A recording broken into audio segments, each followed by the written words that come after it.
Okey, untuk bina 60 darjah, buka awak punya jangka lukis, letak jarum dekat M tu. Okey, sekarang letak. Okey, lepas tu buat tanda, bukan tembering tau. Awak tarik lagi ke depan. Tarik lagi panjang.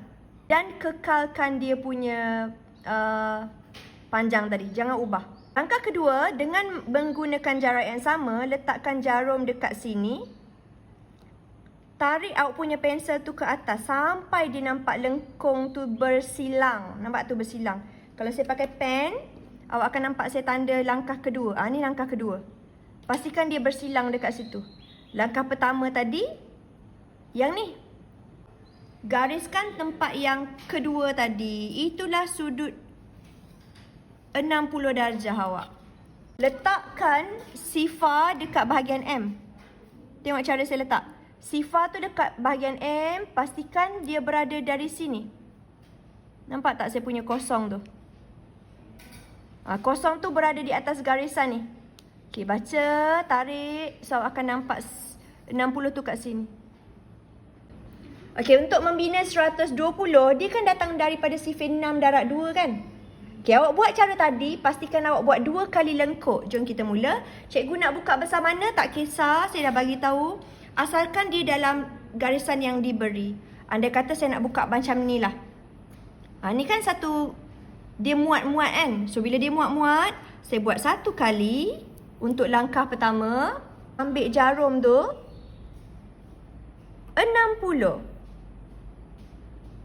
120, naik lagi ke atas. Kalau dia tak bersilang, pastikan awak sambung sampai dia bersilang macam ni. Baru ambil pembaris dan awak akan gariskan ke bahagian persilangan tu. Jadi inilah awak punya 120. Panjangkan garisan M tu. Okay, semua orang tolong panjangkan sekejap. Panjangkan macam tu. Sebab awak nak kena buat garisan serenjang dulu. Sekarang buka awak punya jangka lukis tu, tak payah besar sangat. Jarum letak dekat M. Lengkuk kiri. Lengkuk kanan. Okay, step number 2. Sila bawa lengkung yang sama ke atas. Cikgu nak besarkan sikit boleh tak? Boleh, besarkan sikit lah. Okay. Cikgu saya nak kekal? Boleh. Tak ada masalah. Okay, sekarang ni, saya naikkan ke atas dari jarum kiri tu. Macam tu. Nampak lengkuk. Lepas tu, saya naikkan ke atas dari jarum belah kanan pula. Mesti bina garis serenjang dulu. Saya garis. This is step membina garis serenjang. So, kalau nak potong tengah, pastikan awak punya jarum ni boleh mula. Awak buat lengkuk daripada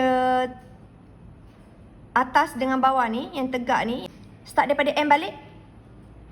Okay, pastikan dia sentuh garisan atas. Pastikan dia sentuh garisan bawah. Lepas tu, pastikan daripada tempat yang kita buat point tadi tu, pergi tengah, potong tengah. Betul tak? Tadi point saya dekat sini. Okay, so ambil jarum sini, pergi tengah. Barulah dia memotong di belah tengah.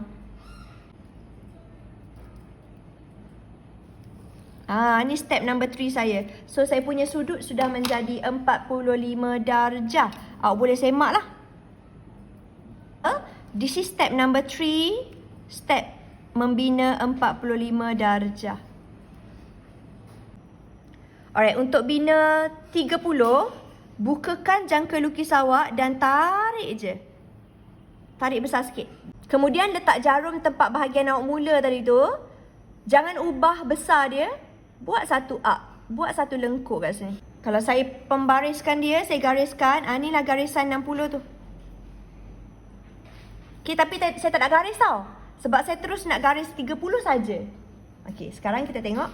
Ambil jangka lukis awak. Jangan ubah pun tak apa. Sebab bila kita banyak ubah, kita confuse nanti. Okay. Letak jarum di kiri. Potong kek kat tengah-tengah. Letak jarum di kanan. Potong kek kat tengah-tengah. Dekat tempat potong tadi. So, dia dah nampak cut tau. Dia dah nampak cut daripada 60 tu. Dia dah cut 2. So, apa yang dia cut 2 itu ialah 30 darjah. Okay, untuk soalan terakhir, membina parallelogram. Okay, so apa yang perlu buat ialah ambil pembaris, letakkan awak punya 3.5 dulu. So kat sini 3.5 saya kat sini, saya ukur gitu. So bila nampak 3.5 kat situ, tarik awak punya pembaris, larikan. Okay, terus draw awak punya tembeling pertama kat bawah tu. So this is your 3.5. Okay, sudah? Alright, sekarang kita nak bina 120 tau. Okay, buka jarum awak.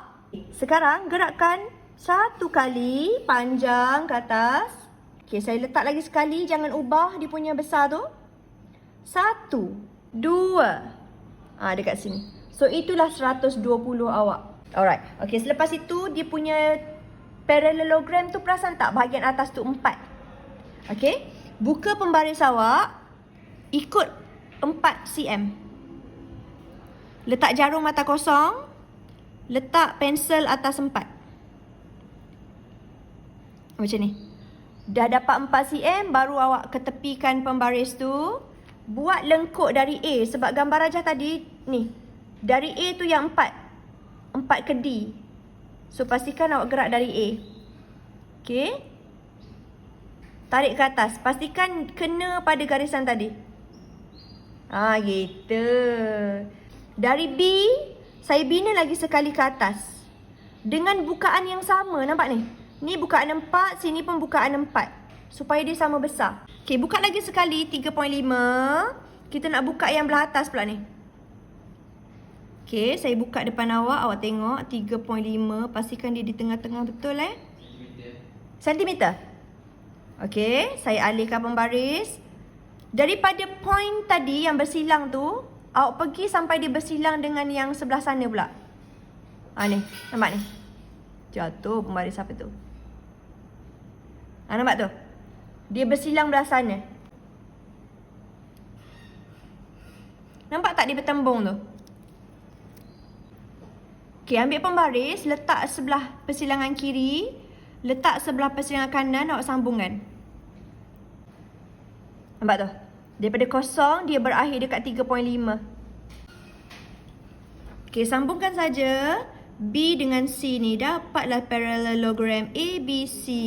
Tapi dia masih belum jawab soalan akhir tau. Soalan akhir dia suruh awak ukur A sampai C. Ukur pakai apa? Pembaris. Sebab dia nak ukur kan, ukur panjang. So ambil pembaris awak. Daripada sifar tu, ukur sampai titik C. Dapat berapa? 3.7, 3.6, 3.7. As I said, dia akan beza 0.1. Kalau macam sudut tadi, beza 1. Kalau panjang, dia akan beza 0.1. Sebab sengatan dia tu 1/40, betul? So, awak pun tulislah dekat sini. Ukuran panjang awak ialah 3.7 cm, katakan.